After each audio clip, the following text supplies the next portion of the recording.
Tonight, we turn our focus to terror in the heartland of America. My next guests are two Somali community leaders in Minnesota who are sounding the alarm about the rise of radical Islam right here on American soil and the very real threat posed by homegrown terrorism. Omar Jamal met with this man, Douglas McCain, who was recently killed fighting for ISIS, and Abdi Rizak Bihi played a key role in the investigation into the terror group Al-Shabaab. His nephew was radicalized by the group in 2008 and was killed while fighting for them the very next year.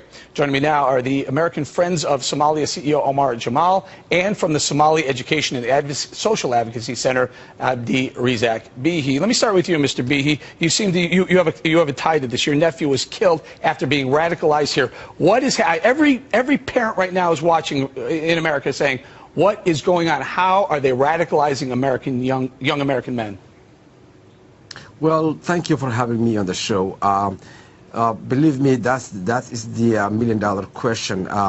But what is happening right now is that these people have a history of taking advantage of the vulnerability of young men who are in poor conditions, who are usually with a single-parent households, and do not have available resources in their own communities. Those usually are taking advantage of the gangs. This is the same method as the gangs. They are they're bringing that role model by helping them with the resources and then taking them under their wing. Then it starts from there. Okay, Mr. Jamal, there are three young men from the Minneapolis, Minnesota area. Mr. Muhammad, Mr. McCain, and in 2009, Tori Castigal. Two of these young men actually went to the same high school. What is it about that area that's causing radical jihad to find that as their home, at least an American home? Well, thanks for having me. It doesn't take a genius to figure that out, because there has to be some human contact there.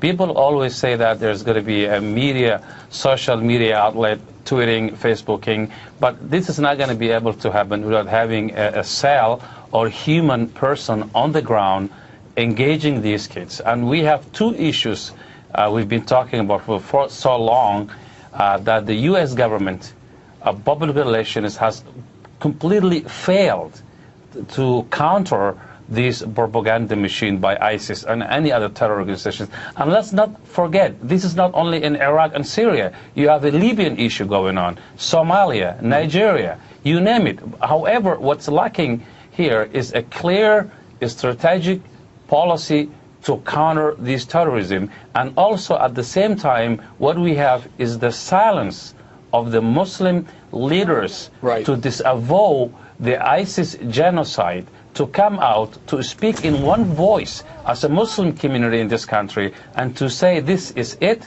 enough is enough, we're not going to take this anymore. So having those two issues missing in the picture is encouraging and empowering those terrorist organizations. Sure. In fact, CARE, the Council for American Islamic Relations, have called both of you guys anti-Muslim and called one of you Jew lover, believe it or not. So let me talk about this for a second. You talk about the terror cells within the community, the Minneapolis community. Are the mosques harboring terrorism and/or terrorist cells?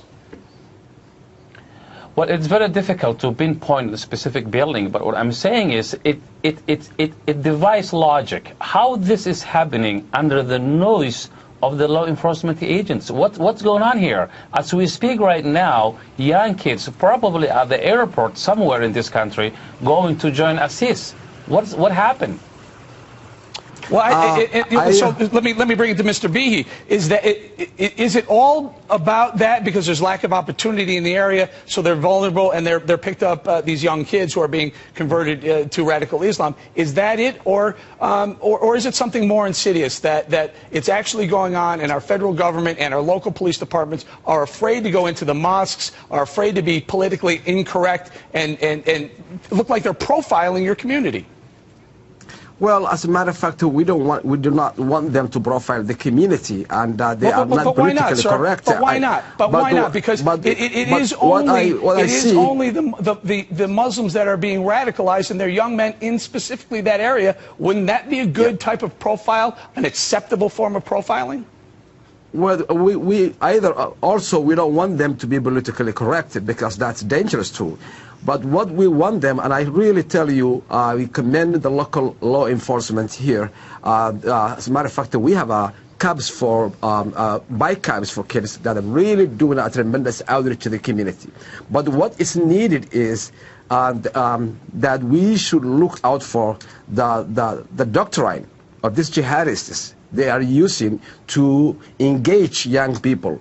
And what is also missing is, as a local government and institutions and as a community, we have failed to counter or to compete with these ideas by creating programs and engaging our own community in a public conversation.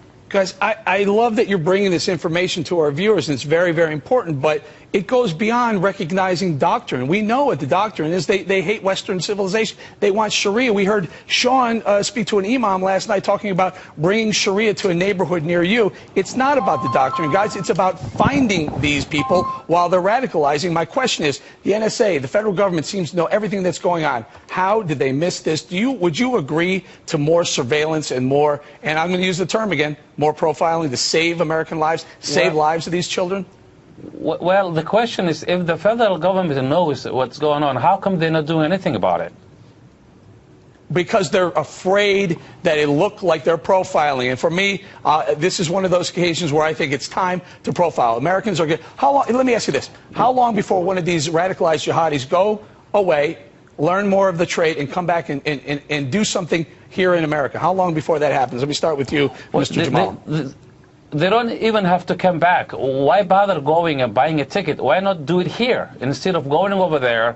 If a kid is convinced to go somewhere else and do that, why not tell him, you know what, why do I have to buy you a ticket and let you travel? Why don't you stay right there and do right there whatever you're going to do over there? But the question is, the only way to do something about it is to appeal, and I'm asking this, the majority of the Muslim American citizens, the leadership of my community, Muslim community, not only in Minneapolis, in California, in New York, in D.C., to come out in a one voice to condemn and disavow these tactics. Yes. And then to create an environment where the people work hand in hand. This is a very serious issue. It's not laughing matter anymore. It's really getting very, very, very serious and very dangerous. All right, we're going to have to leave it there. No one's laughing. Guys, thank you very much for bringing this information to us. It's a very, very scary concept. Thank you, Mr. Jamal and Mr.